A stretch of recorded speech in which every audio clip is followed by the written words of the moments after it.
in terms of conceding against Aston Villa. Even if we concede, it's not going to be... I can't see us conceding more than one, honestly, with how strong our defence is right now. If we don't play Zinchenko, that is... Hold on.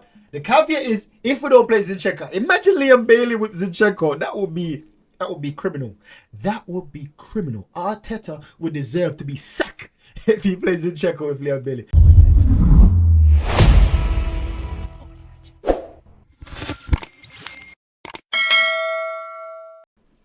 Arsenal playing Aston Villa on the weekend. Now, Aston Villa is responsible for Arsenal not winning the league last season. This is my opinion. And for many reasons, I take that very, very personal. First of all, they've got Emery. This is why the debate is come up again. Is Emery better than Arteta? Listen, watch the previous video. I don't know when I'm going to post it, but I had a rant about Emery and Arteta in one of these videos, whether it's before this or after this. And I've told you all my reasons why I believe Arteta is better suited for us and is the better manager. Now, Emery left us, and I know he was happy when he beat. Emery done the double. Emery took 40% of our losses last season. He's the reason why 40% of our losses was down to Emery. Almost 50% of our losses was down to our ex-manager. I take that personal. And I know Arteta is taking it personal as well. So, on that reason, I'm very, very, very, very angry about what happened last season. And I'm expecting a big performance this weekend. Now, on another hand, my Jamaican compatriot, Leon Bailey, he scored against us the last minute. Now, let me give you a context of why I was emotional. Because Jamaica was playing the same season a few months before and even after. Leon Bailey was one of the worst guys on the pitch. He didn't do nothing. Now, he has his own reason. The field was wet. The field was poor. This, that, I don't care. He was poor for the national team. But then when it comes down to Arsenal, this guy is like he has an agenda against the Gunners. He turned up. He literally turned up. But big up to Leon. I ain't got nothing against him really. But it's just, it hurt that Leon Bailey scored the winning goal. And Emery was the manager that beat us twice that season. Emery done the double on Arteta. And you know I said that Arteta's the best manager. So that don't sit well with me. It doesn't sit well with me. So, Gabriel Magalhaes, I'm calling out the big guns. Gabriel M, Benjamin White, Duran Timber. Who else? Declan Rice is a bit petty as well. Gabriel J. Oh, big man. Big man Kai Havertz, one of the most pettiest guys in our team, but it looks humble, it looks calm, it looks skinny, it looks soft, but don't get it wrong. You see what happened on the weekend? This guy trying to strangle him by holding him on the ground by his neck, trying to strangle him. Why do you think that is? Kai Havertz was getting on his nerve with his movements. Kai Havertz was getting on his nerve with his, because Kai Havertz is the type of player it will pesterize, it will pest you. Yeah, it was step on your toe. He's that kind of player. He's a dirty kind of player. But you wouldn't expect that. This is why he deceived the referee so many times, because the referee look at him, look at this little guy, this little weak guy. But when you look at the replays, he's always antagonizing some defenders. So this is why you see the defender, like he was angry with Kai. You can see that he was angry with Kai because Kai was making him look silly. But anyways, I expect a big performance. Now, Bukayo Saka also need to turn up. Now, there's only 3 players that's won 100 games that's under the age of 23 or 23 and under, right? First one, Wayne Rooney, one of the greatest footballer ever, especially in England, in the Premier League, ever, but especially in the Premier League. Then we've got Cesc Fabregas, one of the greatest Arsenal player of all time, ever, especially in the Premier League, one of the greatest player in the Premier League history. Then we've got some people like, Phil Foden. And I say Phil Foden with a bit of skepticism, because Phil Foden is in a City team that even if he doesn't play, they will still win.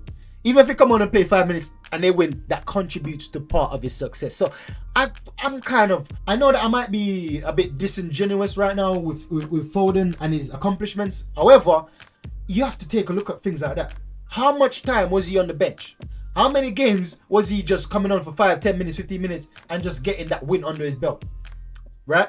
But Saka has been bringing Arsenal since he was 18 on his back by himself. When Aubameyang wasn't firing, when Ozil wasn't firing, Saka was carrying us.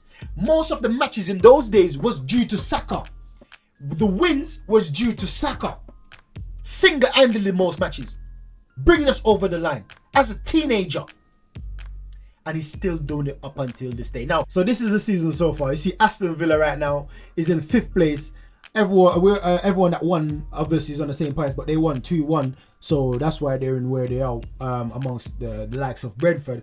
Now, I want to take a look at some of the key things I want to highlight right now. This is one of the key things I want to highlight. Their best player right now is Onana. Their best player right now is Onana. If you watch all my transfer videos, I've been saying that I want Onana. Because of his quality, it's obvious.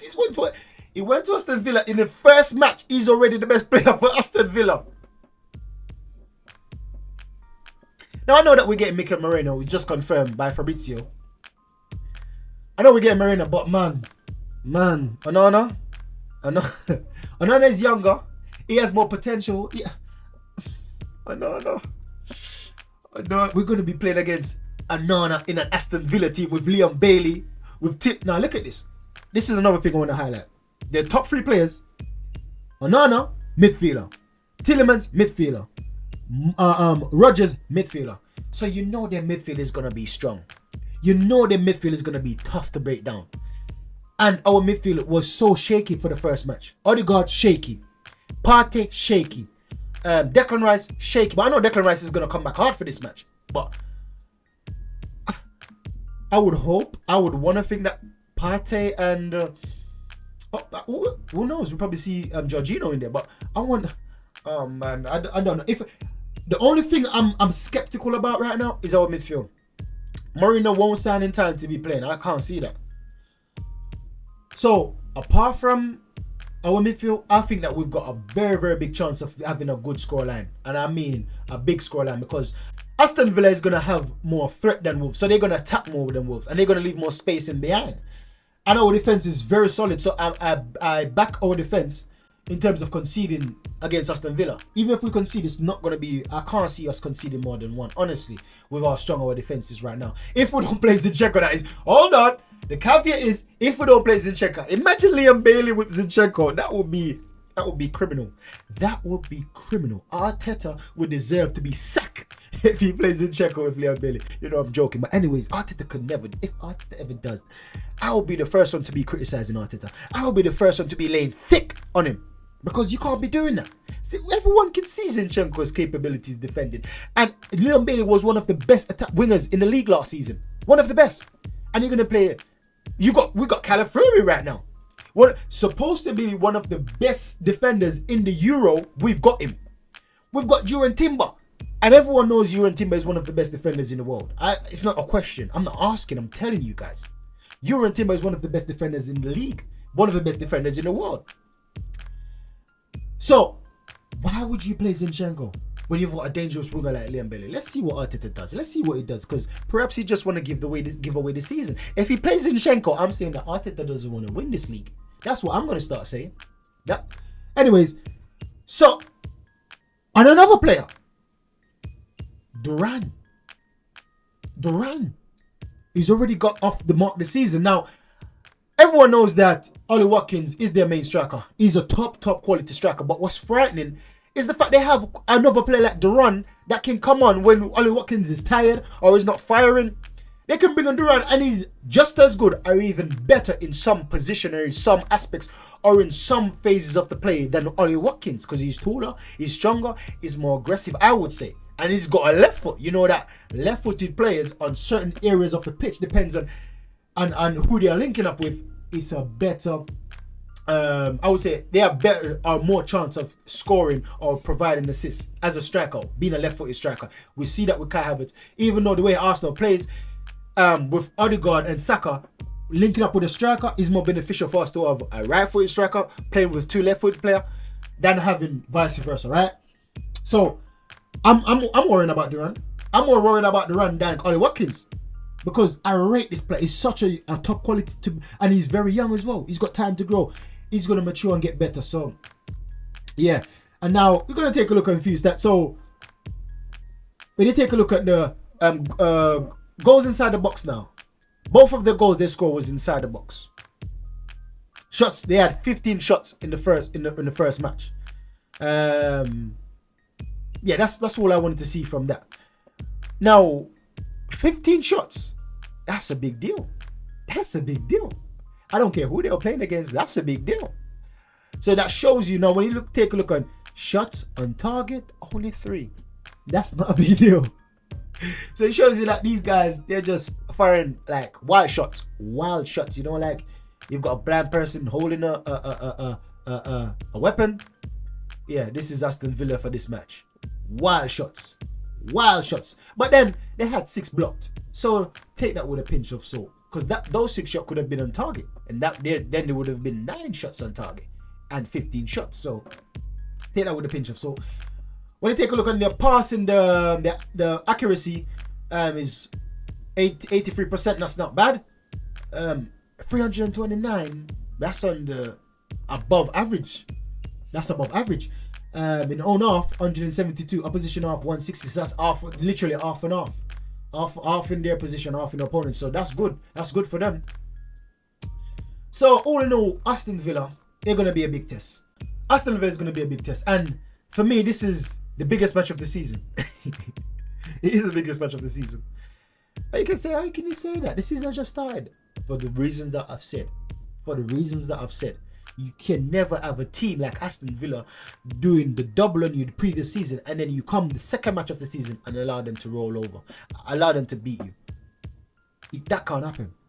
So right now, as of now, Aston Villa is the biggest match of the season. I know they're going to be other biggest match of the season, but for now, I know we're 2 games in, but we need to win this. We can't draw. Much more to lose. We have to win this for the pride of Arteta, right? For the pride of Mikel Arteta, we need to win this. The fans have been hearing what people's been saying about Emery and Arteta. The players have been hearing, defend your manager. Just like I'm defending my manager now, I'm doing my job right now. As a YouTuber, an Arsenal YouTuber, I'm doing my job right now, defending the honor of my manager, defending the honor of my club. And I know the players are going to do the same. I just wish all of them have the same aggression, the same grit, the same passion. So that's the video, guys. Make sure you like, subscribe, and share. Let me know your thoughts about the match on Saturday. What do you think? You think it's going to be an easy win for us? You think it's going to be a hard win? What's your score prediction? My score prediction, as we get into score prediction, my score prediction is 3-1. 3-1 to Aston Villa. You wish. 3-1 to the Gunners. 3-1. Could I say 3-0? I would say, I'm going to say 3-0. I'm going to say 3-0. Benjamin White, do your thing. William Saliba, do your thing. Timber, do your thing. Gabriel M. Saliba, do your thing, man. I need a clean sheet. I want to target Chelsea's 15 conceded goals. I want to have the best defense the Premier League I've ever seen. I want us to have the best attacking, the most goals scored in a season that's ever been. Not just for Arsenal, for the entire league. I want us to have the most points than any other team that's ever been before us. I want to make a statement this season. There should be no doubt in people's mind that Arteta is the best manager in the world. There should be no doubt in people's mind that our defense, every player in our defense is the best player in the world in each position in our defense. The same for midfield, the same for attack. Well, that's going to be a bit tricky for the left-hand side because I don't see Trossard being the best left winger in the world. I don't see Martinelli. He needs to improve a lot more. But perhaps we might get Williams. So who knows? Let's see what Edu is going to do, because Edu said, listen, Edu said he hears and we're going to be happy by the end of the transfer window. Big up to all my subscribers once again. Love, guys.